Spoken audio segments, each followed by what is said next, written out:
Fitzwater, Gregory, May, McCreary, Mosley. We have a quorum? A quorum being present, we'll begin. The first bill we're going to hear this morning is Senate Bill 1396. I think it's going to go quicker than the other one, so we'll let you go first, Senator. Thank you, Mr. Chairman and committee members. For the record, Mike Henderson, State Senator from the 3rd Senatorial District, here to present Senate Bill 1396. First, I'd like to give you a little bit of a background. In 2018, the General Assembly passed the economic development incentives designed to support new business growth by allowing electric utilities to offer a discounted rate. New and expanding businesses were able to benefit from reduced energy costs during the first few years. Since that time, the rapid growth of data centers has changed the landscape of energy use. Given the energy demand from these facilities, it is time to revisit and update this policy. We have worked on a substitute bill that I think you have at this time that aligns with the language in House Bill 2248. The substitute was distributed, I think, this morning, and copies have been delivered to your offices. Senate Bill 1396, a little bit of an overview. This bill is divided into two primary components. It modifies the structure and limitations of the existing discount program. And number two, it prohibits data centers from qualifying for the discount. Part one is the modification of the discount rate. This section updates the terms and limitations of the existing incentive program. Key changes include establishing a 35% discount rate for a period of 5 years, provided all requirements are met. It modifies parameters on eligibility, including a usage requirement of more than 10 megawatts but less than 75 megawatts, maintaining a load factor of at least 55%, repealing the variable cost to serve provision within the discount structure. The variable piece doesn't work and is cumbersome to use. We are setting a set percentage rate and to match the other economic development riders. For context, 10 megawatts can power approximately 2,000 to 2,500 homes. This remains a substantial amount of energy usage even within the capped structure. Part two, prohibiting data centers from accessing the discount. The bill defines non-qualifying facility. This definition captures data centers, making them ineligible for the discount. Data centers would not qualify for the discounted rate even if their energy usage falls below the 75 megawatt threshold. The primary objective of this provision is fairness and cost responsibility. Data centers consume extraordinarily high levels of electricity. The intent of the original incentive was to support broad-based business development and startup growth, not to subsidize large-scale, high-load industrial operations. This legislation ensures that data centers pay their fair share for the energy they consume. The cost of serving extremely large energy use is not shifted onto residential customers or small businesses, and the incentive program remains aligned with the original economic development purpose. And with that, Mr. Chairman, I'd be happy to answer questions if I can. I will say to the committee, if you get real deep in the woods, there will be some people coming behind me that can probably do that. Thank you, Senator. How many people want to testify in favor of this bill? How many in opposition? There's one outside. One outside, okay. All right, thank you. Questions for the Senator? Seeing none. The first person in favor of the bill, please come forward.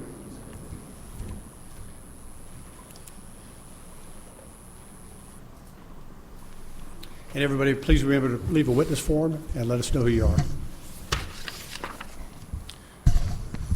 Good morning, Mr. Chairman, morning Ranking Member, morning Vice Chair, morning Committee. Jason Clint on behalf of the 4,700 employees at Evergy here to testify in favor of 1396. What I thought might be helpful, though, is let's just remember what the current law is on EDRs and then talk about the fixes. With your indulgence, Mr. Chairman. Why do we have EDRs? Let's start with explain what EDR is. Yes, EDR stands for Economic Development Rate. You'll hear other people say EDI, which means Economic Development Incentive. It's the same thing.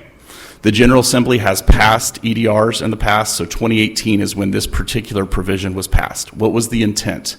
The intent is to go after projects that are competitive, looking at different states and trying to make decisions based on usage. A 10 megawatt user is a large user of power. We don't have very many of those on our system. And so their power bill is going to be among the largest amounts of, in their cost stack, their power bill is going to be a significant part of that. So what the EDR current law is that you have to, project has to be competitive. It has to use a certain amount of power. It has to run 55% of the time that's load factor. It has to have a certain number of jobs. And crucially, it also has to have either state or local incentives. This is not something that most businesses qualify for. In fact, I have right now about 12 that are on, I have 12 projects that are on EDRs. That's over the last 5 years. So it shows you how rare it is that the EDR is used. But again, this is still an important tool for economic development. We still want manufacturing jobs in Missouri. The way to do that is to be competitive. We are still competing with Oklahoma, with Texas, with others. I think we've become desensitized in this building a little bit because of data centers. We think, oh, they'll just pay whatever cost. That's not true of manufacturers. They are still looking at their bottom line. So the way for Missouri to grow is to attract jobs. And so that was the reason you all passed the EDR going back in 2018. And now what I want to talk about are just a couple tweaks to the bill. The first is we want to repeal the economic development incentives for data centers. And it's probably important to note here that I am not anti-data center. I am pro-data center. I have an entire slide deck that I do 30 minutes about why we should do this, but I won't do that at this time. However, data centers no longer compete on price. They compete on how quickly can I get the power and is it available. This is no longer a competitive market. And remember, the point of EDRs was to compete for jobs that could go anywhere. For data centers, that's really not true. So both Evergy and Ameren already have large load tariffs that require projects over 75 megawatts to pay higher rates than the industrials. What this would do is get rid of EDRs for anything that's below 75 megawatts. We are overflowing with data center projects. There are certainly benefits to data centers, but only if they pay their fair share. And so under current law, a data center project under 75 megawatts could still qualify for a price break. And I'm proposing that we prohibit that in this bill. The second part is probably the harder part to understand. So in 2018, in that 2018 bill, we did something that was very unusual. Here to now, EDRs were a set percentage. So we'd say 25% or 10 or 35 or whatever that percentage was. In 2018, we made it a variable rate of up to 120%. And that's what's causing a lot of confusion and heartache for people like me that do economic development. Because when I sit in a meeting with a prospective client and they say, this is great, but what's the incentive? What's my power? I say, I don't know. And they say, what do you mean? And I say, well, I have to enter it into a magical spreadsheet to tell you what the percentage is.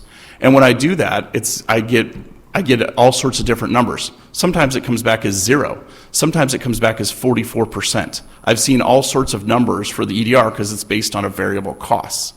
By the way, that percentage changes every single year. So when a project sits in front of me and I say, well, I can't tell you what your price break is, and by the way, even if I could, it's going to change every year after that, that's really not all that helpful. And so what we would like to do here is make this so 10 megawatt projects are 35%. They have a 5-year EDR. After their EDR is over, they go back on the normal rate, so that they have an incentive to come here for a short period of time, and then they would continue. You are going to hear people say, well, that's a cost shift. You residential customers are paying that. Let me explain to you how utility pricing works. So when we go in for a rate case, what we do is we take all the costs, we divide it by the kilowatt hours, and that comes out at a very high level. That comes out as the cents kilowatt hour you're paying. So a project that comes in after rates have been set is not costing anyone anything. It's coming in, it's paying its price, it's covering the cost to serve, and it's making a contribution to the grid that otherwise wouldn't be there.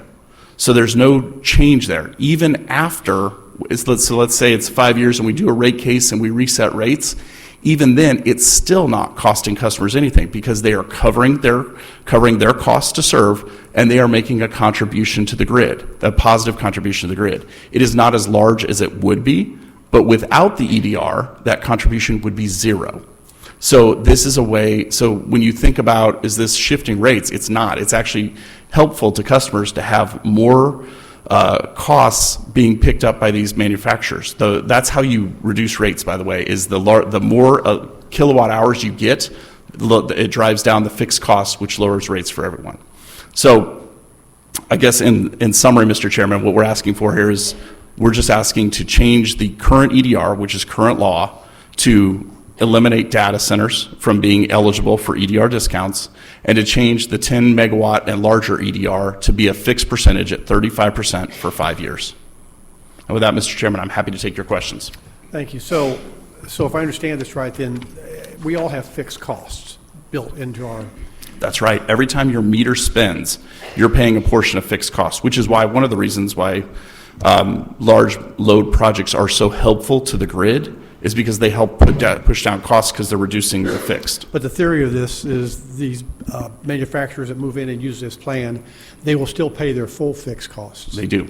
And is that broke out on the bill, or is it just figured into the... I don't know that it's broke out in the bill, but we have to show that we cover the fixed costs. And in fact, in the PSC? Yes, the PSC has that. It's a good call out, Mr. Chairman. The PSC, we send this to the PSC and they look over it and they verify that they agree that this customer is eligible and they're covering their costs. Okay. I would just point out there's a line in the House bill on page 2. I don't believe that we could give an EDR for a project that doesn't cover its costs, but just to make sure, we did put this line in here about midway down that said, is expected as of this date, discount percentages determining to provide revenues sufficient to recover the electrical corporation's variable cost to serve the applicant's account or accounts that are to receive the discount. So in other words, there's lines in there that says, yes, they have to be sufficient. And just going forward, this becomes law, and a large manufacturer that needs 100 megawatts comes in, what do we tell them? There's nothing available? They would then be on the LLPS, the Large Load Power Service. But that's a lot the Large more Load Power Service does not discriminate between data centers or otherwise, so therefore they would pay the higher costs. They pay a much higher. There would be no EDR. So Noranda's not coming back? I can't believe that you would ask me that question after 8 years, Mr. Chairman. Thank you. Any other questions? Go ahead, Tracy. So no surprise to you, I wish that we could figure out a way to give this discount to our constituents. Understand. Even if it was just for 5 years or whatever.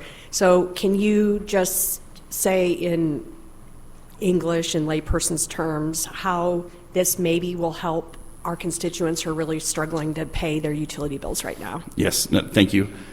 The benefits to the system. So they are bringing load that helps drive down the fixed costs. They are also bringing jobs. When you have a 10 megawatt manufacturer, this is going to be hundreds, if not thousands of jobs. And so that helps bring jobs, which is going to help bring people here to live here, pay taxes. They also are likely to bring suppliers, which are going to, again, bring more jobs and more people. So it's the growth that helps kind of lift the tide of everyone that's associated with this. The way to make electric costs more expensive would be to not have any growth, because then the costs of the system would continue to go heavier and heavier onto every customer. That's a good point. And, there's a lot of things we do in this building outside of this committee that are making Missouri stagnant, so which should be a problem in lots of areas. So, all right, thanks for that explanation. I just have a question in regards to QUIP that we passed last year and how this bill might interact with those processes and the legislation that we passed. Any interaction in regards to what we passed last year through this committee? Not directly. So QUIP would be considered in a rate case.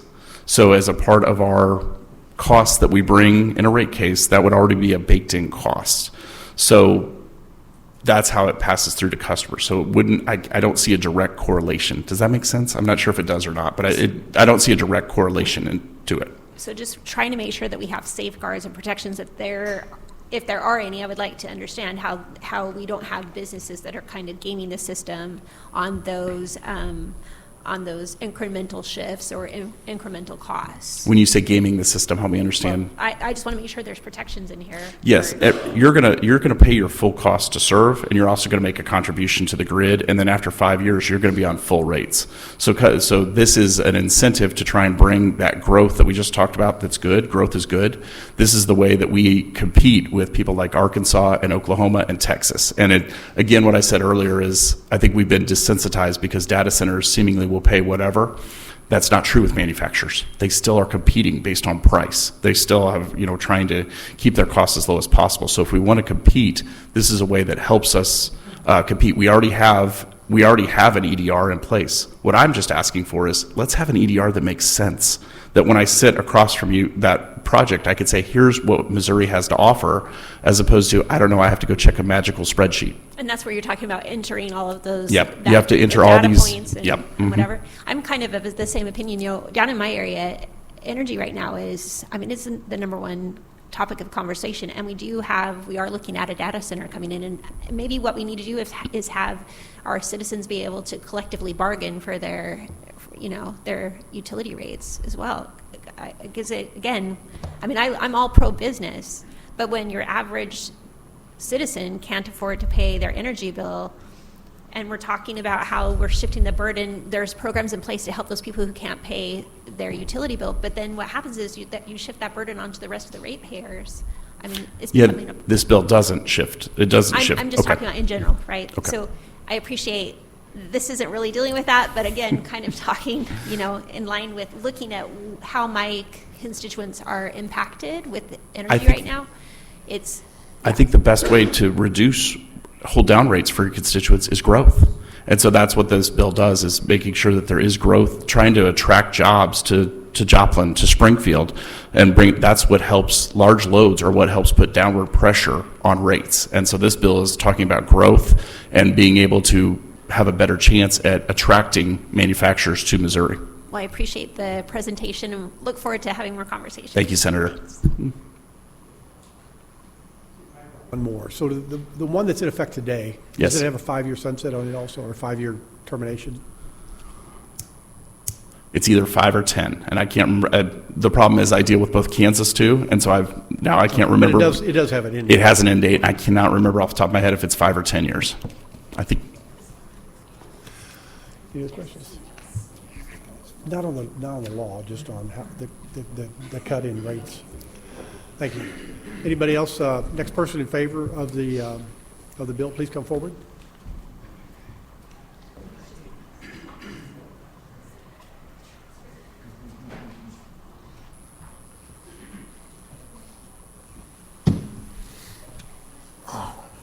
Mr. Chairman, members of the committee, Zach Monroe on behalf of Ameren, Missouri. Just here to echo the comments of Mr. Clint from Evergy and to thank the sponsor for bringing the bill forward. We'd like to see this little loophole closed in the bill with the data centers. Technically, they could qualify for the EDR. In our large load tariffs that we have in our electric service agreements, which is the contracts with those data centers based off of the large load tariff, we've written in clauses so that they could not use the EDR, but there is still a situation in law that muddies that water. So by closing that, we find that very appropriate. Happy to take any questions. Can you tell us, do you know how many customers Ameren has that qualify for the old 10 megawatt thing? No, I can't tell you how many customers we have that qualify over that. And it would have to, I believe how this is written is it would be forward-looking, so anyone new coming on the system that would Right. fit this description. I'm just curious how successful the last one. It's been very successful. I wrote down a few names of companies that we worked with that have attracted to Missouri or expanded in Missouri. So Quaker Windows down in Eldon is an example. Patriot Machine expanded with it. Volpe Foods in St. Louis. Dollar General expanded in St. Louis. Boeing Worldwide Technologies expanded with this help also with the previous version of the EDR. Okay, thank you. Any questions? Thank you, Zach. Thank you. Next in favor, please come forward.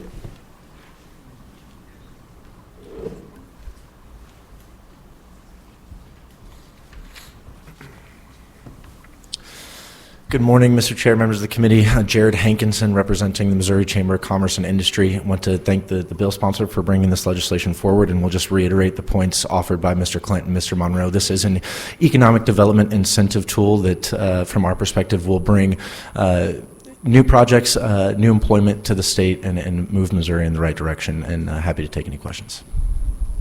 Questions? Seeing none. Thank you very much. Anybody else in favor of the bill? The first person in opposition, please come forward. Nobody in opposition? Okay. Sorry.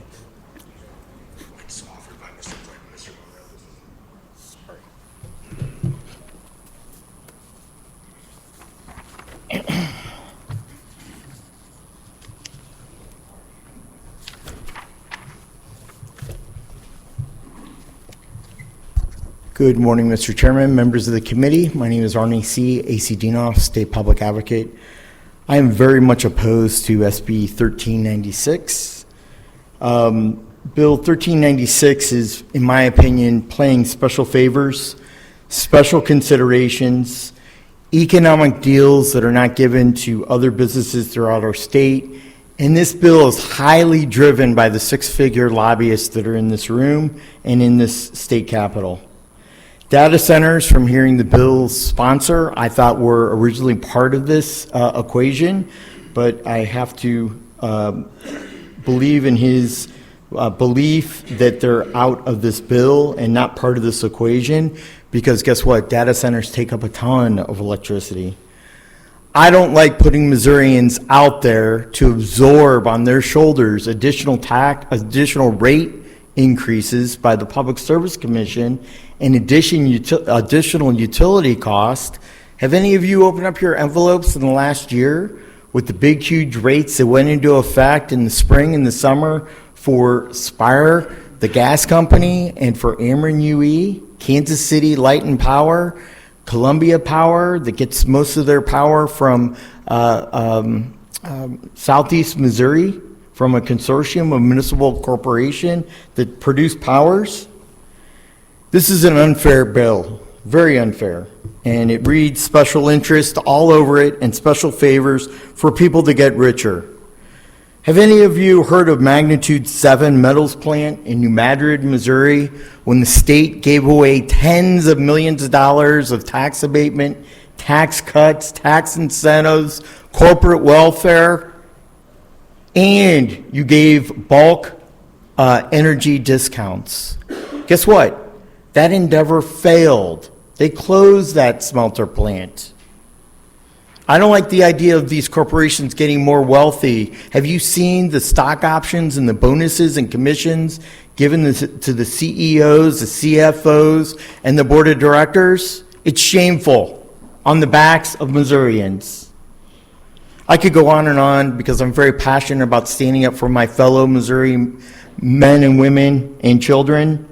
And SB 1396 reeks and smells of dirty air and dirty energy. Therefore, I do not support SB 1396. Thank you, Mr. Chairman. Thank you. Questions for this witness? Seeing none, thank you, Artie. Thank you. Anybody else in opposition? Anybody for information purposes? That will conclude the hearing on Senate Bill 1396. Thank you, Senator. Now we'll hear Senate Bill 1065. Senator Brown.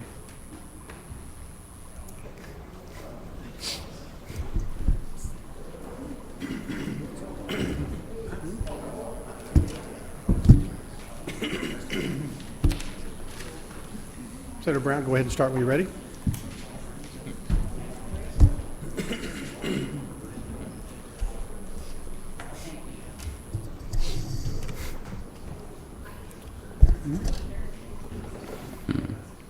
Thank you, Mr. Chairman, members of the committee, for the opportunity to present Senate Bill 1065. This legislation aims to make Missouri's broadband investment landscape more competitive by modernizing outdated utility relocation policies. As we all know, public improvements like new roads, road widenings, and infrastructure developments often require the relocation of utility lines in the right-of-way. For rate-regulated utilities, such as gas and electric providers, there's a built-in mechanism through the PSC to recover those costs. For non-rate regulated providers, like broadband, telephone, and cable companies, these relocations come straight out of their pocket and likely then passed on to the consumer. This creates an uneven playing field, diverting capital that could be used to expand high-speed internet to unserved or underserved areas. Senate Bill 1065 addresses this by requiring MoDOT and local governments to reimburse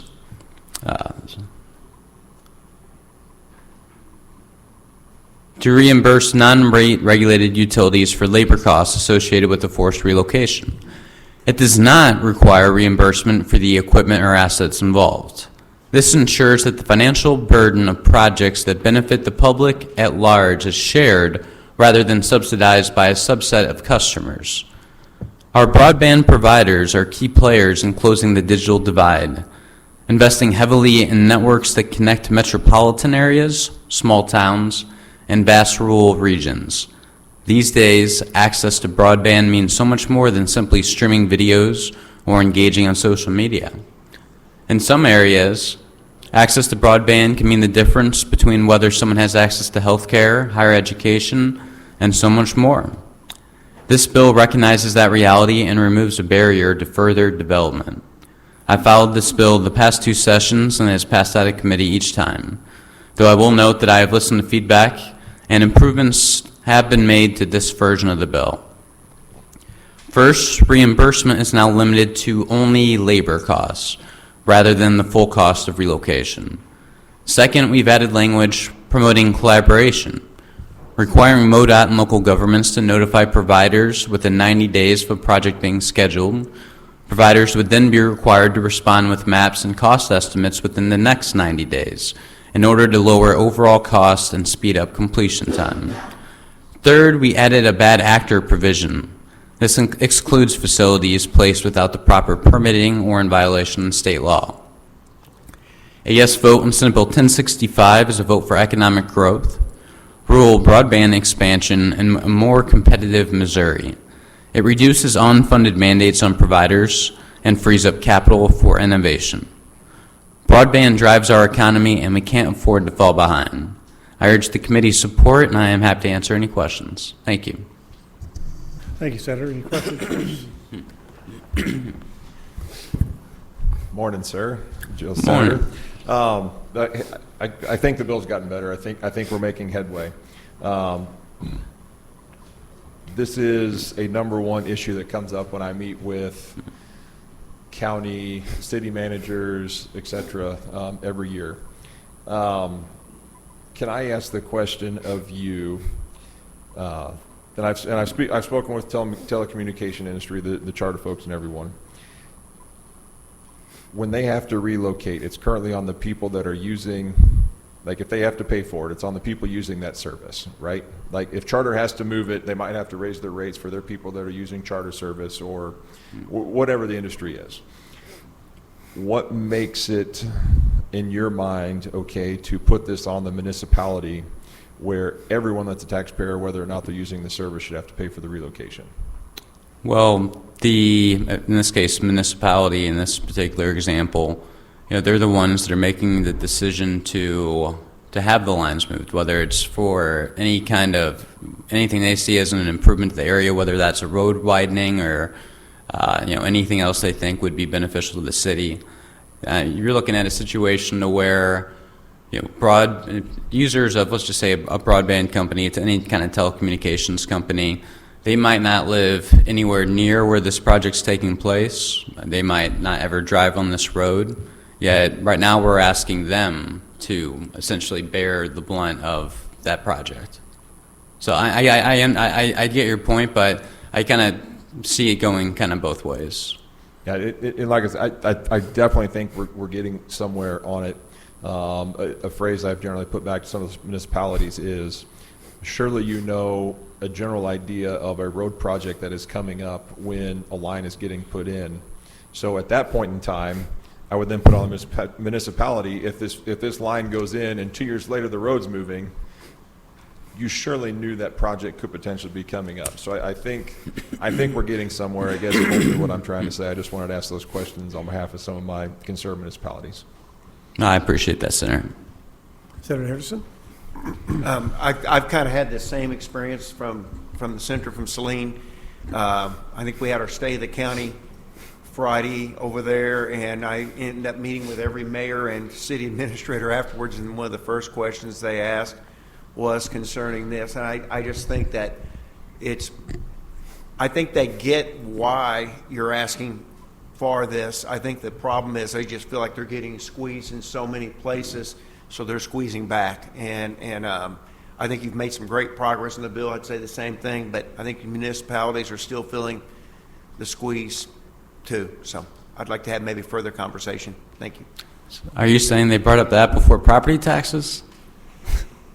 Probably because they knew this bill. Some of them were aware that this was coming forward. So yes, they did that, and I'll talk offline about a couple of things that they brought up. Okay.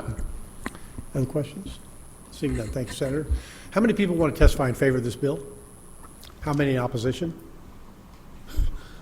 Okay. Oh? Okay, fair enough.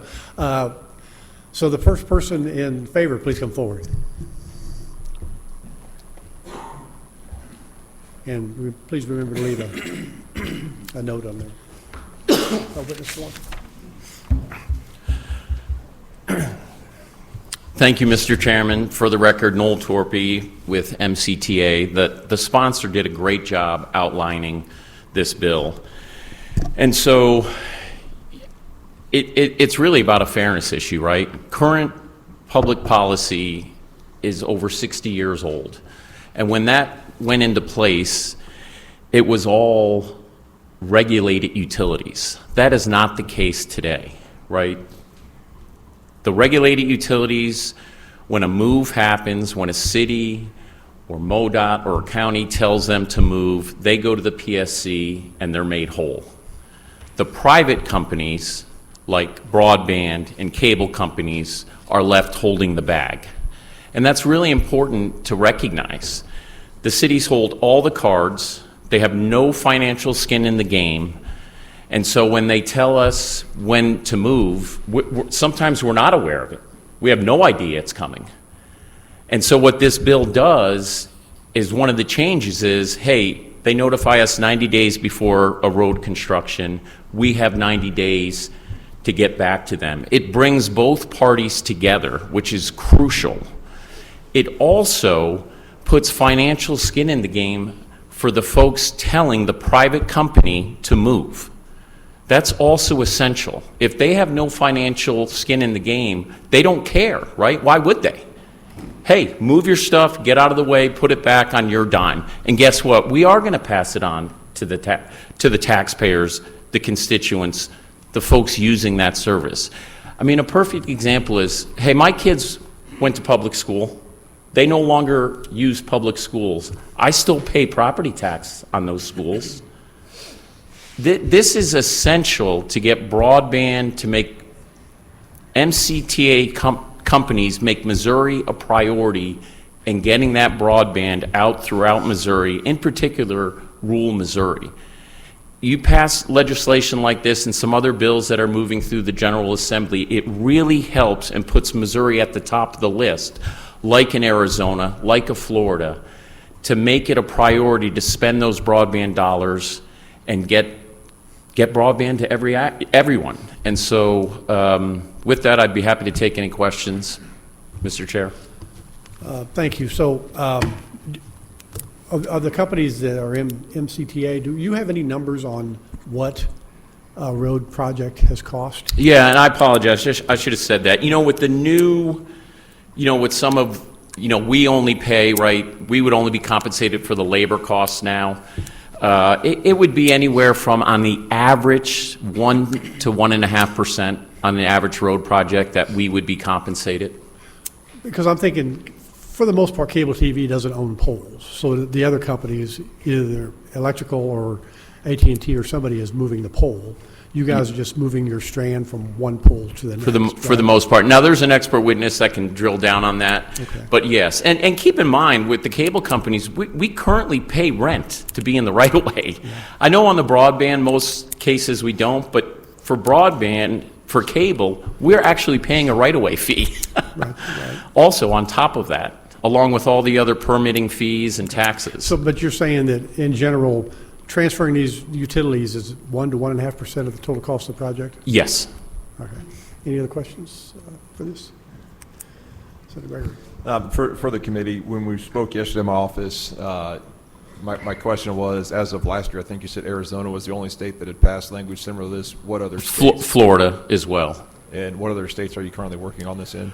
Well, I think there's a lot of other states working on it. I think Tennessee's passed something, but the gentleman from Charter will be able to answer that. For Charter, they're not in every state, but where they work, he'll be able to answer that. Thank you. Yeah. Thank you, Bill. Okay. Next person in favor, please come forward. Great job.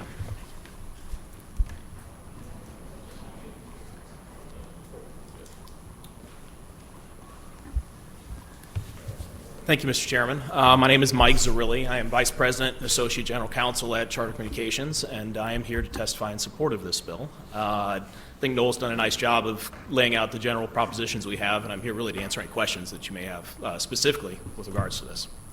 Okay. Senator.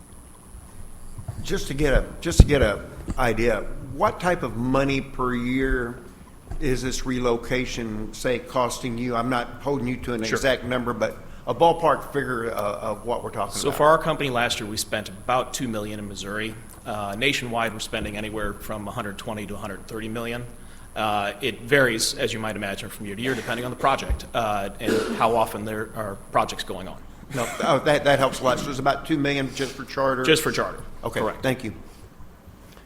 So they, like I said, you guys don't own many poles, I don't think, at least not around here. Correct. So the company that owns the poles moves their stuff, the power, whatever, then they call you and you come out and transfer your facilities from one pole to the next? Okay. That is correct. That is exactly right. Because $2 million is not that much. It kind of surprised me. Okay, thank you. Yep. Any other questions? Seeing none, thank you very much. Thank you all. Next person in favor, please come forward. And make sure you fill out a witness form. Gotcha, right here. Thank you. Anybody else? Okay.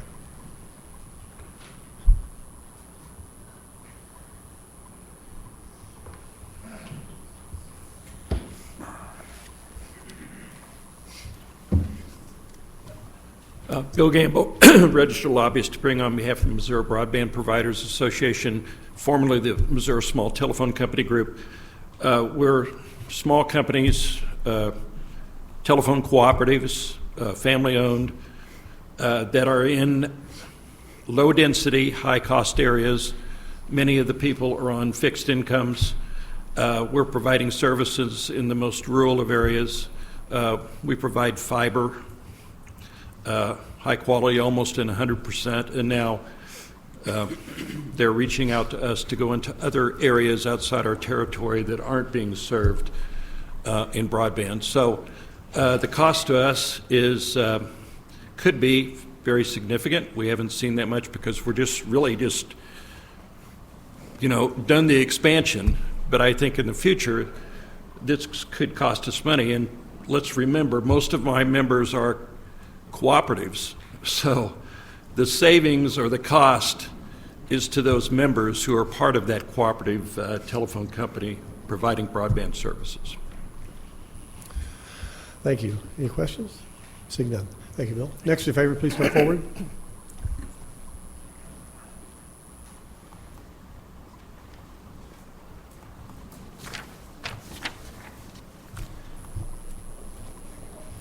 Good afternoon. Matthew Smith with Associated Industries of Missouri. Want to go on record in support of this bill. We support this bill because if a private entity is forced to move their property because of a right-of-way, then whichever governing body does require their removal should reimburse said private company. We believe that this is only fair, and we're happy to lend our support. Thank you. Questions? Seeing none. Thank you. Next person in favor, please come forward.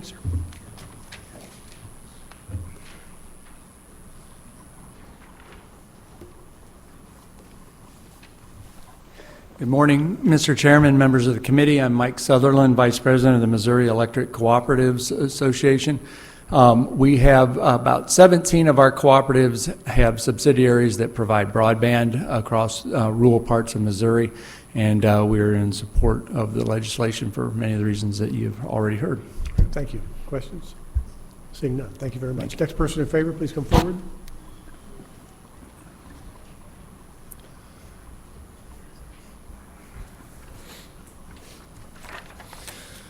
Good morning, Mr. Chair, members of the committee. Jared Hankinson, representing the Missouri Chamber of Commerce and Industry. I want to thank the sponsor for bringing this legislation forward. As you've heard the Chamber say time and time again, reliability and consistency in cost is of the utmost importance to our membership. It's a vital component to attracting new business to the state and retaining the businesses that are working here in the state of Missouri. And for those reasons, we're happy to go on record in support of the legislation and happy to take any questions. Thank you. Questions? Seeing none. Thank you very much. Thank you. Anybody else in favor, please come forward. Okay, first person in opposition, please come forward.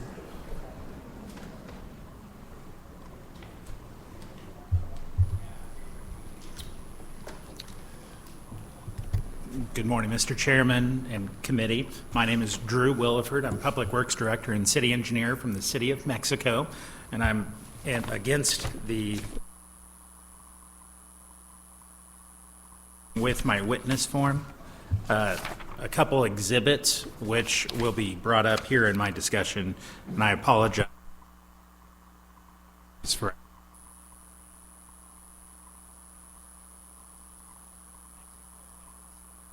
Oh, is it not on? It's not on. I deeply apologize. I'm not used to this. I apologize here. Mexico may be a good example for how this could extremely negatively impact a community. We were fortunate enough to be blessed with nearly $7 million of grant funding from the Department of Natural Resources through the American Rescue Plan Act over the last couple years. And those projects are in construction right now. Those projects, they range from in essence, new underground storm sewer pipe to alleviate flooding. They range also from replacement of culverts that are failed. And so those projects are all real key to our community because one of those failed culverts is actually over a truck route that serves our industrial park. If we end up having to pay for utility relocations, even just for telecommunications, it would knock off at least one of our multi-million-dollar projects. We would not be able to pay for that, and that would be a huge detriment to our citizens. We have two projects that are in the multi-million-dollar category right now that include underground storm sewer, curb and gutter, new asphalt resurfacing, and even a sidewalk that's part of the grant, and those are all greatly beneficial. The kind of conflicts that arise during these projects can be due to the underground pipe, can be due to even a pedestal that's in the public right-of-way. And so because of all of that, we've worked with these utility companies from the beginning as best we can to make sure to make them aware of these things early on. We've had two that I can bring to mind on a single project that required two different telecommunications firms to completely relocate their facilities, and they were both virtually in the same area, nearly 1,500 feet, linear feet of telecommunications line relocated. And if that cost was to be borne by the city and its residents of the city, we wouldn't be able to do the project. We would have to cut the entire project from its planned, from the plan entirely. We also handle an aging wastewater system, and that system routinely requires maintenance and work, and sometimes even relocation, sometimes extension. If we end up having to do that, we don't have enough money to handle the aging wastewater system as it is now, and same thing even with our existing street system. It's only by grants that we're really able to make a lot of improvements throughout the city of Mexico. And we do our best to coordinate with the utilities. The two documents that I have before me, I'd like submitted for the record, are documents that we shared during utility meetings ahead of time, and we have reached out to all local utilities for each one of these projects. We've held utility meetings at City Hall and the council chambers, and we do our very best to make sure they are well aware ahead of time. And I think this is very standard for most cities that I've spoken to. One document shows where I went through and highlighted all potential utility conflicts for them so that they would be able to see in different colors where telecommunications utility conflicts are, where water utility conflicts are, gas utility conflicts. The other one was developed by our engineers, the design engineer, Bartlett & West, for it, and they went through and found all the utility conflicts, and we presented those to the utilities well ahead of time. If we've held multiple utility meetings, our standard operating procedure, just so you're aware, for the City of Mexico is to hold these utility meetings, also pass along the opportunity to attend a pre-construction meeting before construction begins. So we're making sure to keep utilities in the loop from the very beginning on this. Another side note, for a lot of our grants, we're required to certify that we have taken care of utility conflicts. So there's actually certification through, like, for example, a MoDOT grant process where we have to sign off that either there are no utility conflicts or we have taken the measures to mitigate utility conflicts. And one thing I failed to mention too is in these utility meetings, we work with the utilities. So in one example, when we're putting in storm sewer pipe, we did find we conflicted with utilities to such an extent, we'll say on the north side of the road where the engineer had designed it, that we went ahead and moved the planned location to the south side. It's not a one-way street here. It's a two-way street. We work routinely with the utility companies on these things, and even to the point where we ended up redesigning the stormwater inlets, the structures that take water off the road pipe into the pipe system, so that they would avoid further conflicts. They were more narrow than what had been planned, just so that we could work with the utilities, and actually that cost was borne by the city. It was part of the decision to try and work with the utilities on this. So it's not at all a one-way street. We treat the utilities the very best we can because we know we're all on the same team here. We're trying to move forward and serve our residents, and they're also serving our residents, and we want to make sure we do that. One key thing, if it does pass, we will not be able to serve our residents nearly as well because that money, which will be going towards the utilities, will now end up having to be diverted. So instead of doing, we'll say, 2 miles worth of main replacements a year, we may only be able to do a mile worth of main replacements. And then also, just finally, the right-of-way use. In Mexico, we only charge a $20 fee for right-of-way use in our city. So $20 for every 1,000 foot is how we handle it, and that's for the installation only, excavation work.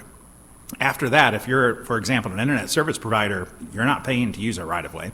So they're already getting an excellent deal as far as I'm concerned and aware of the process, and just want to make all of that known to the committee. And if you have any questions at all, I'll be happy to answer them. That the internet not paying, that's federal law, right? That says that they don't pay taxes? As far as I'm aware. Okay. Any questions for this witness? Seeing none. Thank you very much. Make sure you leave a witness form. Next person in opposition, please come forward.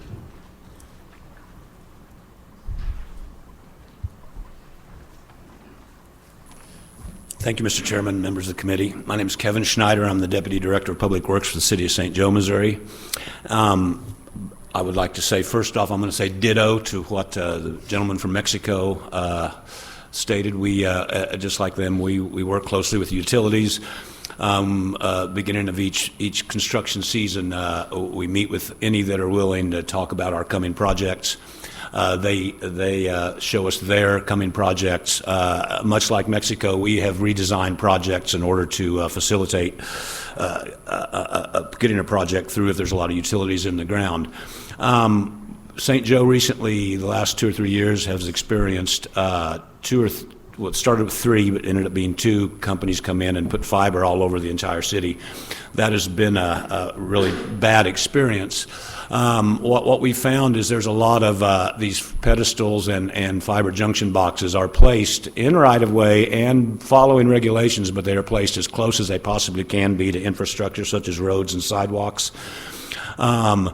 As with any a city, if any work's done in conjunction or next to a corner that is not ADA accessible, the city bears the cost of replacing that corner and bringing it to ADA standards. A typical corner, a single crossing, may be $3,500. To move one cable box adjacent to that is $3,000 for labor only. So just right there is doubling the cost of regulations that cities have to follow. We are a river town. We've got an aging combined sewer system. We're under consent decree with both the EPA and the DNR, and we've got hundreds of millions of dollars of projects that we are required to complete to help separate our system. If the city then has to pay for the cost of relocating all of these fiber lines that have been placed, I can't see how financially we would be able to complete these projects that we are required to by law. Does anybody have any questions? That's my job. Anybody have any questions? Anybody have any questions? Seeing none. Thank you, sir. Thank you, sir. Hey. Oh, I'm sorry. Do you have questions? Sorry. Yeah. You mentioned, I'm sorry. you mentioned that they put the utilities right next to the roads or sidewalks. Do you have any, do you tell them they can put it anywhere, or do they ask you where they follow the regulations. They're putting in the correct corridors, but where I see a lot of utilities when they go to put a installation in, they'll say, well, we don't run it right next to the road. That's going to cause problems for us, or next to the sidewalk. They're following the regulations but just barely, so that they're not taking, I have not seen anybody taking into consideration traffic flows, ditches. They're doing the shortest runs possible. Okay, thank you. Yep. Next person in opposition, please come forward.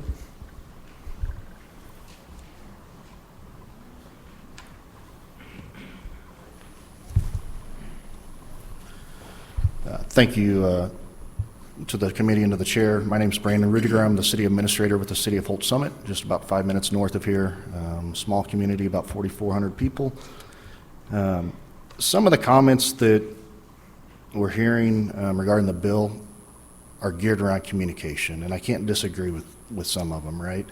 I'm not going to say the cities are perfect in communicating, but it's also, it goes both ways. The utilities often aren't the best with communicating with our cities.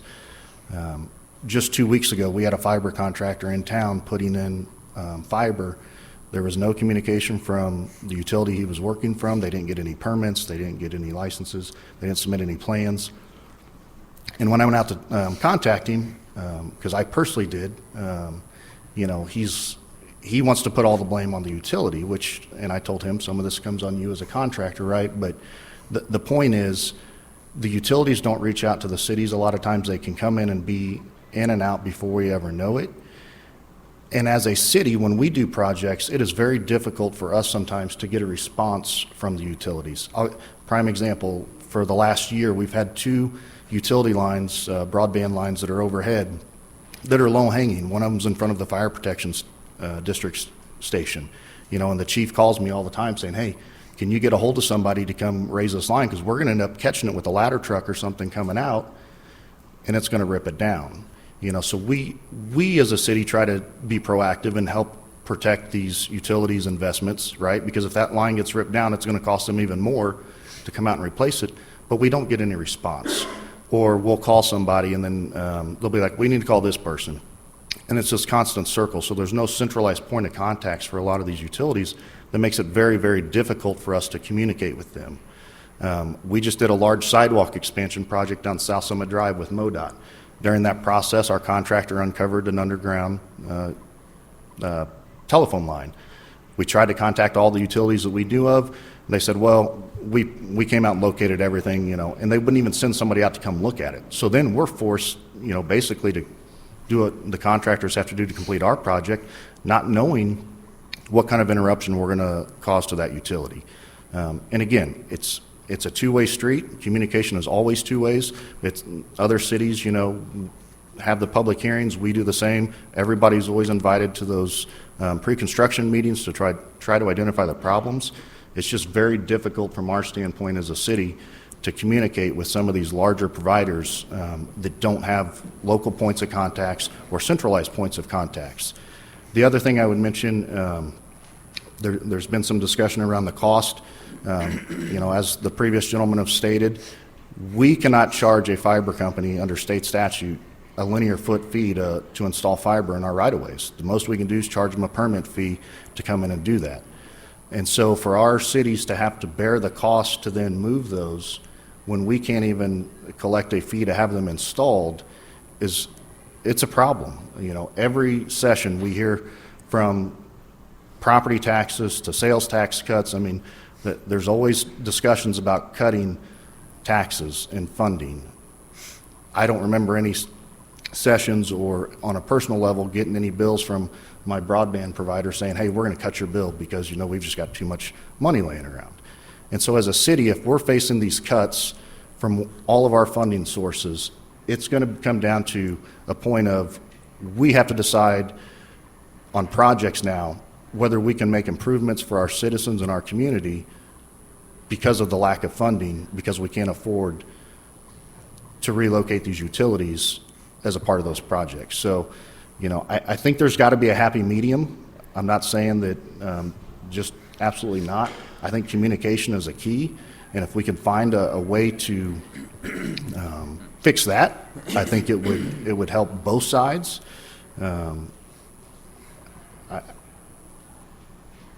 I just think that when you start looking at the total cost, especially in the smaller communities, you're really going to force these communities either into bankruptcy or not being able to improve their infrastructure for their citizens. So. Do you know, in your city, how much franchise fee revenue you collect? From our broadband? From the cable TVs, and telephone cables? It's minimal. Is it? Yeah. Is that very, money, very, very what is little. it, that just goes to GR, though? Any city that collects that just goes to GR and is spent and is regular, it's not dedicated for this type of stuff? Correct.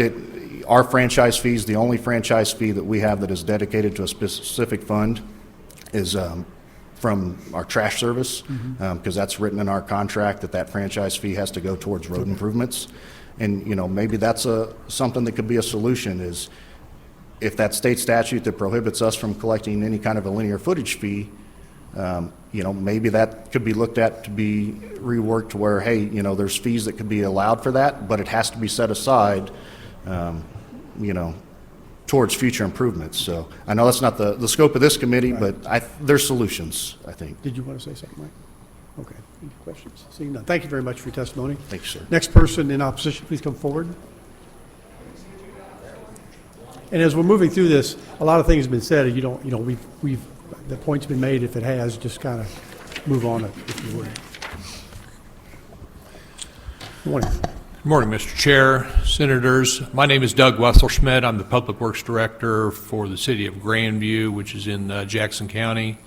I've been in this municipal engineering business for 40-plus years, and it's been my experience over those years that the cities that I've worked with and associated with have done a good job of getting information out to utilities on our projects. We'll start with, as soon as we hire the engineer, first thing they do is go out and do some surveying to find out where the utilities are. We want to avoid moving utilities. If our surveyor determines there's a 600-pair telephone line there, we're going to take some steps to design our project so it avoids those relocations. So again, as stated before, what the cities do, numerous utility meetings throughout the design process, the pre-construction process, and even during the construction process to avoid those relocations. But maybe one different angle, I've also been involved through the American Public Works Association, both at the chapter, regional, and national level, and we have a committee at all of those levels that's called Utility Protection in the Right-of-Way. So it's cities working with utilities on what steps we can do to protect their right-of-ways. So, for example, requiring cities to have permit regulations for anybody working in the right-of-way.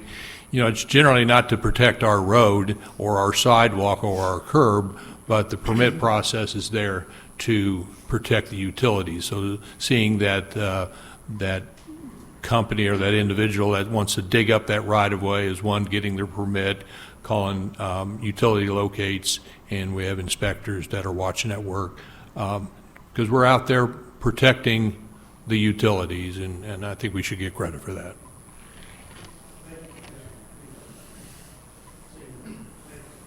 Next in opposition, please come forward.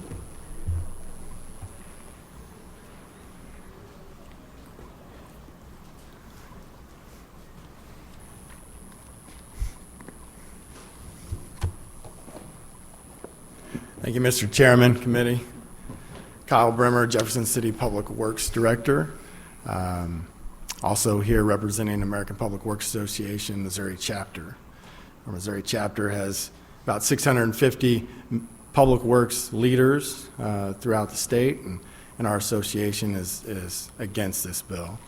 The association's mission is to advance the quality and safety and sustainability of public works, and we feel that this bill does not fulfill that mission. This bill takes constituent dollars and transmits them to the benefit of private multi-million-dollar utilities. As stated previously by others, we do not feel that coordination is really the issue. I mean, any project that we have to communicate with all utilities that are involved. For them to be moved, replaced, I mean, it's just state law that we do that. So coordination, I mean, I've been in this business, whether presently for the city of Jefferson, previously 20 years prior for the city of Fulton. Coordination happens with every project. If this bill passes, I mean, I think last year the city of Jefferson, we overlaid about $6 million worth of, about 6 miles of road, 6 to 7 miles of road. We are struggling. That's not enough. We're struggling to stretch our dollars how it is. If this bill would pass, that number would probably reduce from 6 miles to at least 5 miles. The reason being is before we can overlay a road, we have to make sure the infrastructure underneath that road is in good standing, good shape. In a lot of cases, that's stormwater utility pipes. These companies, they come in, they get a permit from us. We're only allowed to charge a fee to manage our right-of-way. We're not charging fees for them to be on the right-of-way. It's our fee to manage the right-of-way, what it takes for our inspectors to be out there to watch to make sure that they are in the right location. So these fees that we charge are not, grandiose fees, as has been detailed. These companies typically come in, they're trying to get from A to B to serve customers as quickly as possible and as efficiently as possible. And we understand that. But in a lot of cases, that can encapsulate or even bore directly through existing infrastructure.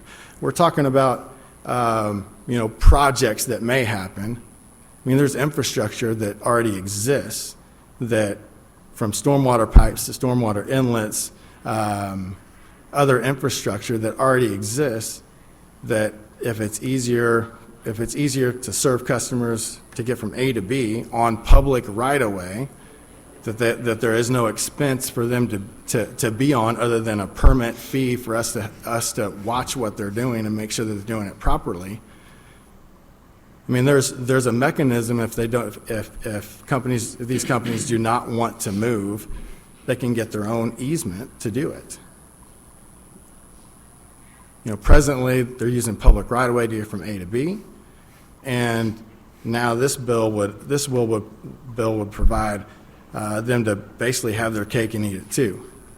They get to be on public right-of-way, and then if to get to A to B, they're right up against a stormwater pipe running through there. Well, it doesn't really matter because the city, the county, the state, they're going to have to pay to move it anyways on right-of-way that on infrastructure that was already there prior to them being there. So in a lot of cases, it's, these companies are competing against each other too. I mean, it's not just one company, it's not just Charter, it's not just, utility company A, B, and C. I mean, we have them competing all over the city of Jefferson to try to serve customers the fastest. A lot of times that means they're working maybe at nighttime when they shouldn't be. We catch them working at nighttime, and our inspectors get called in and have to make sure that they shut that down. They could be working right next to a sewer line, gas line, water line, and they bore through sanitary sewer lines all the time. So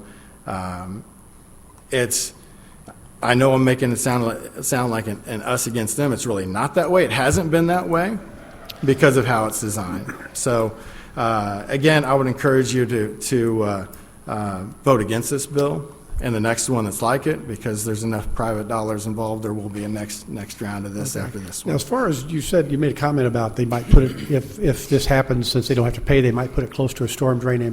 But your inspectors would catch that when they did it, would they not? Our inspector, so prior to this year, we had one inspector throughout the city, okay? This year, we had to beef that up to now we have 3 inspectors. We have from... But that would be your inspector's job, is to catch that. That would be. Okay. And as far as any storm drain, that's your property, right? So you're paying to move storm drains and that kind of stuff, right? This is just Correct. about facilities Correct. for utilities. Okay. Correct. We have so much skin in the game, whether it's existing infrastructure, obtaining right-of-way that everybody can be on, the cost of that. Okay, and you said that you have meetings ahead of time. I'm just trying to figure out how this works, because how do you know what's even in that utility easement? I mean, you guys don't track it, right? You don't really have records of that. That's what the utilities track their own, So in some supposedly. cases, we do have record, but we do But call. until the locate's done, you don't really know what's there, do you? Correct. We call in to locate, and then all the companies are expected to locate their Okay. equipment. So you don't really know until that part of the job is completed. Probably Right, and that's very usually early. done up front. Very early, okay. Thank you very much. Any other questions for this witness? See none. Thank you, sir. Thank you. Next, in opposition, please come forward.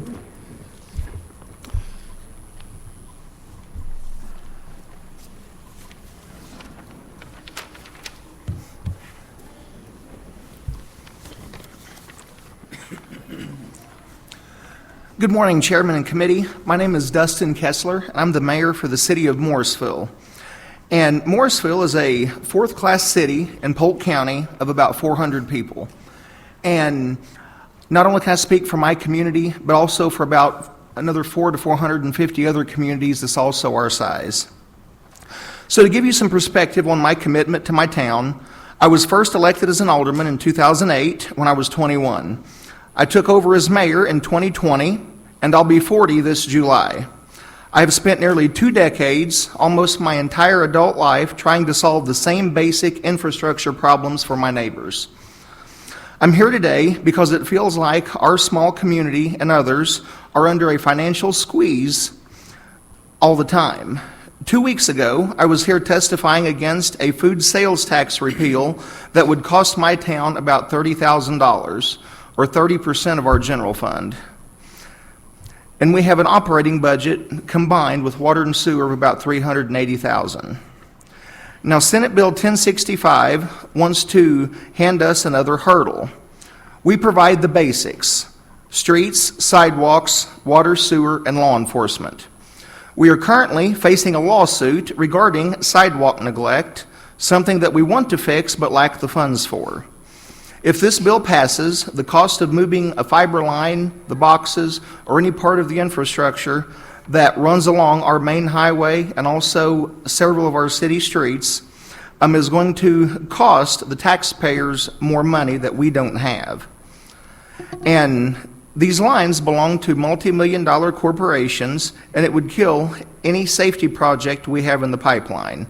We simply cannot afford to subsidize for-profit utilities with our limited taxpayer funds. This morning, I sent all of the committee members an email, and also I believe the bill sponsor, and I provided photos of Highway 215 and Maple Street. One photo shows a father and his young son walking along the highway shoulder because they don't have a car. They were walking from our Dollar General, which was built in 2020, down to our gas station. Since 2008, I've fought to give that family a sidewalk. We looked at grants, and here we are 18 years later, and we're just now breaking ground on a USDA project to replace the cast iron water lines that are buried beneath our streets and right-of-ways, so we can finally pave those roads and hopefully get some grants for sidewalk funding. In 2023, we looked into a sidewalk grant to do 2 segments for the sidewalk. It was going to cost a total of around $485,000. It was a 20% match on that, and if my memory serves me right, we were going to have to contribute about $85,000 locally. So essentially, that project has been nixed for now until we can get more tax revenue. If Senate Bill 1065 forces us to pay to move the utility boxes or the lines or whatever is necessary,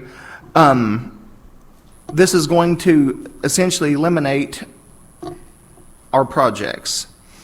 And also, for some more context, the utility companies don't provide internet to our citizens, and they continue to use our right-of-way free to serve customers that are not in the city. So one of the fiber lines that runs in front of my house, it goes over to a cell phone tower that's outside of our city limits. They do not provide internet service to any of the citizens, but yet they can come through our community and go out there. The way they came into town, and they were great to work with, I have no complaints with the company, but they come in, hey, we're going to run a fiber line through your town. Where's your current utilities at? We're going to go down here to this tower. We don't really have rules and regulations because we're a small town. By trade, I work as an accountant at home, and it provides us a big hurdle to be able to do things for a small community. Thank you. Thank you. Questions? My committee has kind of left because they have other things to do. It's not because your testimony was awful or anything. So just keep that in mind, everybody. Senators get busy, they have to leave, so sorry about that. I don't see any questions from me or Mike. Thank you very much for testifying. Next, in opposition, please come forward.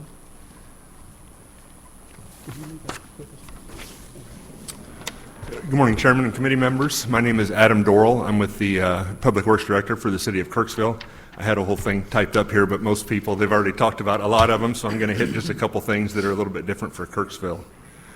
We actually have in our code that we're required to give any utilities that need to be relocated 6 months notice. So we hit that very early in a project. We call any utility locate. Sometimes we even just get a list and invite them all to a meeting. If we're going to have a project, we really try to get out in front of this. Again, like the others, we've redesigned projects. We've even moved our own facilities. We also have water and sewer. We've moved those into the middle of the road just to avoid utility conflicts and things like that. Another thing I haven't heard mentioned is for any of these projects, at least in the city of Kirksville, we're not talking about one broadband option, one fiber optic line. We have 2, 3, sometimes 4 options for broadband in different neighborhoods in Kirksville, all of which would have to be paid to be relocated, not just a single line, like a water line or a gas line where it's just one line that has to be moved. All of those would have to be taken care of. The other part of Kirksville that's a little bit different is, as well as the roads and right-of-way, we also have water and sewer. So a lot of our, not a lot, but a significant portion of our water lines, sewer lines are also on state right-of-way. I'm very familiar with relocation of utilities. Anytime we're putting something in the right-of-way versus going on a private easement, that's part of our decision-making process. Do we want to go through the effort for an easement? What's the likelihood of this road being modified next year, 5 years, 50 years down the road? We know that going in. Those are the rules going in when we're using the right-of-way. These utility companies knew the rules. Those are the rules already, and now we're wanting to change the rules after the fact for only their benefit. If MoDOT's relocating a highway and a water line needs relocated, that's on me. There's no benefit. There's no way for me to relocate that unless we're on a private easement, which is always an option for them as well as for us to go to the added expense and the time and the effort to get a private easement that's available for anybody. Sometimes we do, sometimes we don't. It kind of depends on how we feel about the potential for roadway improvements and the timelines. So happy to answer any questions.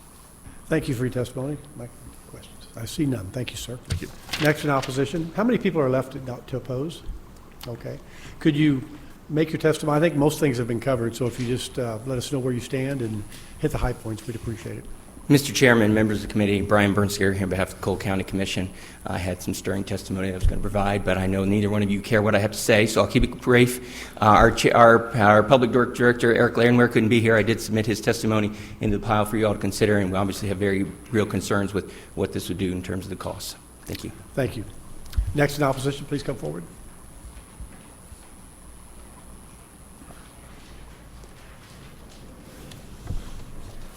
Thank you, Mr. Chairman, member of the committee. My name is Jeff Glenn. I'm here on behalf of Missourians for Transportation Investment. We would like to go on record in opposition to Senate Bill 1065, based Missourians for Transportation Investment, based primarily on the fiscal note that shows up to a negative $48.5 million impact to the state road fund. Thank you. Questions? Seeing none. Thank you very much. Thank you. Next in opposition, please come forward.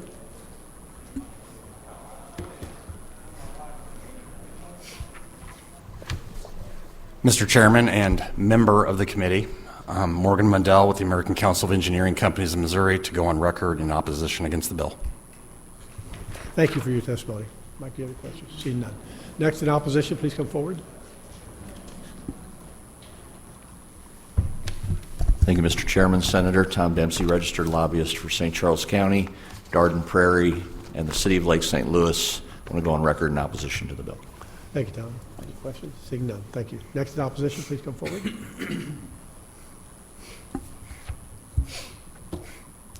Good afternoon, Mr. Chairman, members of the committee. My name is Laura Holloway, Executive Director of the Missouri Municipal League. I want to go on record in opposition to this bill.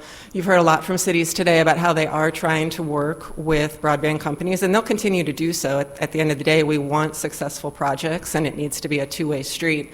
But also, despite compromises, at the end of the day, it is taxpayer money for a private company, and that is something that our members are going to struggle with. So you've heard a lot of that today. I'd be happy to try to help with any additional questions, but we do want to work together and have those projects be successful. Thank you.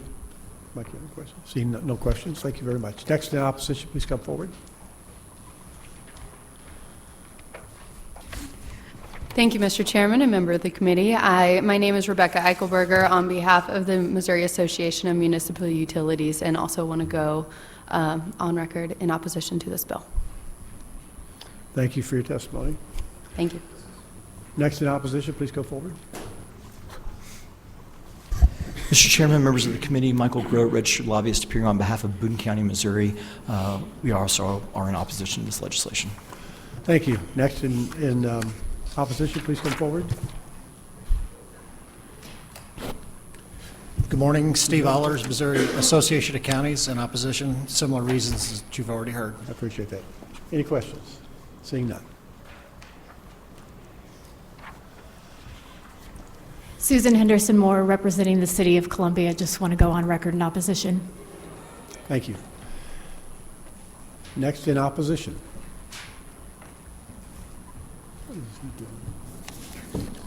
Nikki Strong here on behalf of the City of St. Peters to go on record in opposition, same reasons as others. Thank you.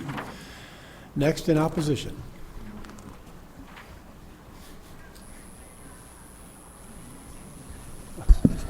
Thank you, Mr. Chairman. Tony Duggar, registered lobbyist for the City of Joplin and the City of O'Fallon, and we want to go on record in opposition.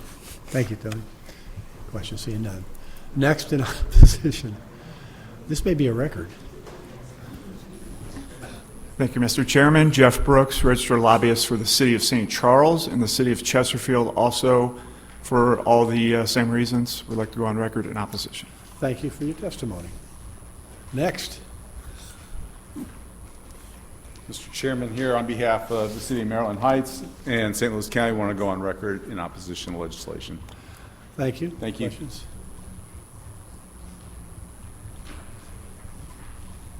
Mr. Chairman, Will Mars on behalf of the City of Springfield, just want to go on record in opposition. Thank you. No questions. Next in opposition, please come forward. Good morning, Mr. Chair, members of the committee. I am Colin Kincaid with the Municipal League of Metro St. Louis in opposition to this bill. I'm going to be slightly longer, but I'll keep it very brief. Essentially, if cable and fiber companies are seeking taxpayer support or guaranteed reimbursement, they should be subject to the same oversight as public utilities regulated under the Public Service Commission. Very briefly on the financials, I did a little research. According to Charter's most recent Form 10K that they submitted to the Securities and Exchange Commission, they had revenues of $54 billion in 2025. Of that $54 billion, $5 billion in profit. I believe the figure I heard quoted earlier today was $2 million in relocation costs. So I see that as a small drop in the bucket and a small cost of doing business in Missouri. For these reasons, we are in opposition. Thank you. Thank you. Questions? Seeing none. Thank you very much. Next in opposition. Is that it? Anybody?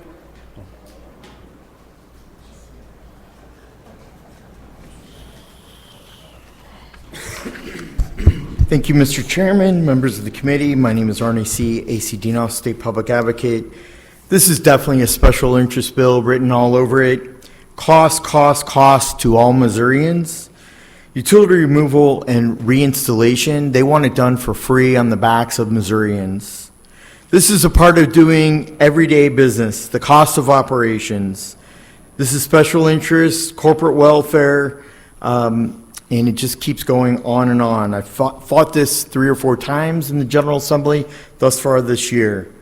This is a huge cost to government. The public, citizens, and local political subdivisions, you're talking probably in excess of $250 million.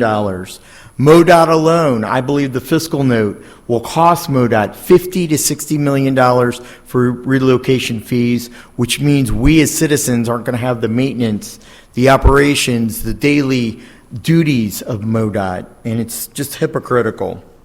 This should not be forced.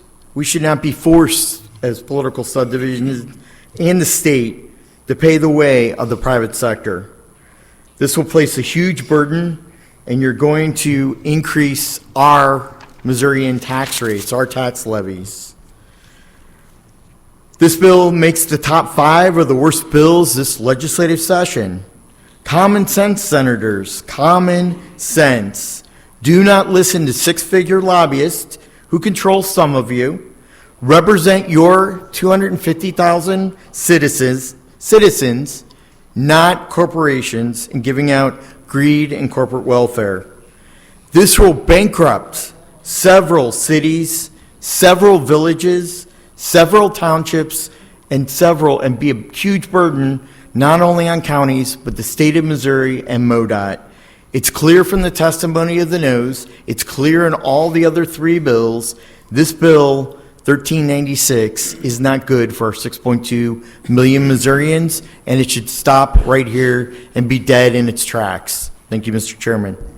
What bill did you say? The bill is, 1065. Yeah, okay.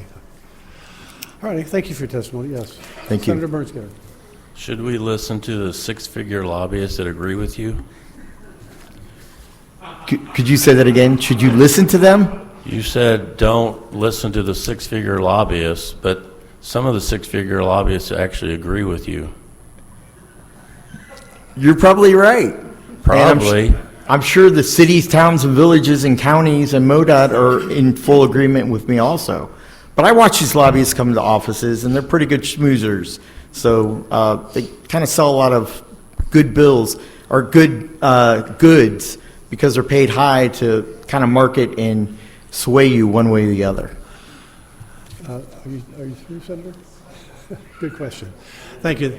That's no. Thank you for your testimony. Thank you. Anybody else in opposition? Anybody for information purposes?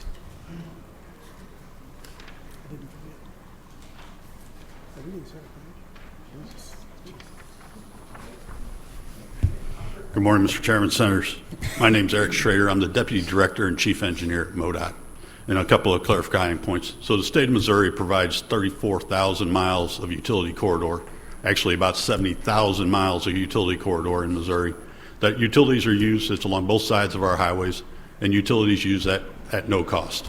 The state doesn't collect any permit fees, there's no use fee, they use that at no cost. The state purchases and maintains that right-of-way and protects that right-of-way for them.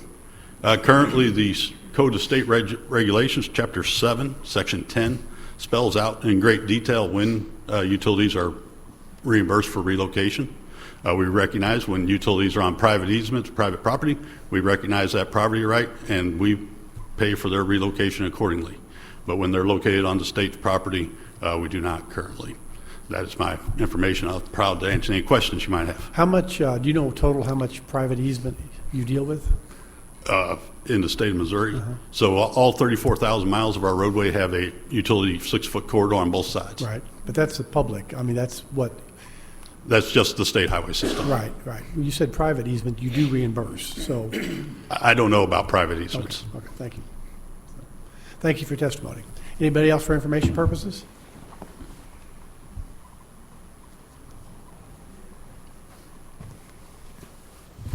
Mr. Chairman, member of the committee, Larry Poyes with Spire, Missouri Natural Gas for information. We don't have any issue with this bill other than if you're going to reimburse one utility for their relocating costs, we believe you should relocate or you should reimburse all. I think it's a matter of fairness and equity.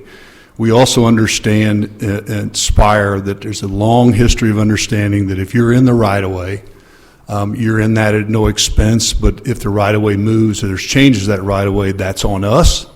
So we understand that perspective that's been in place for as long as I can remember. With that, I'd be happy to answer any questions. Anybody else for information purposes?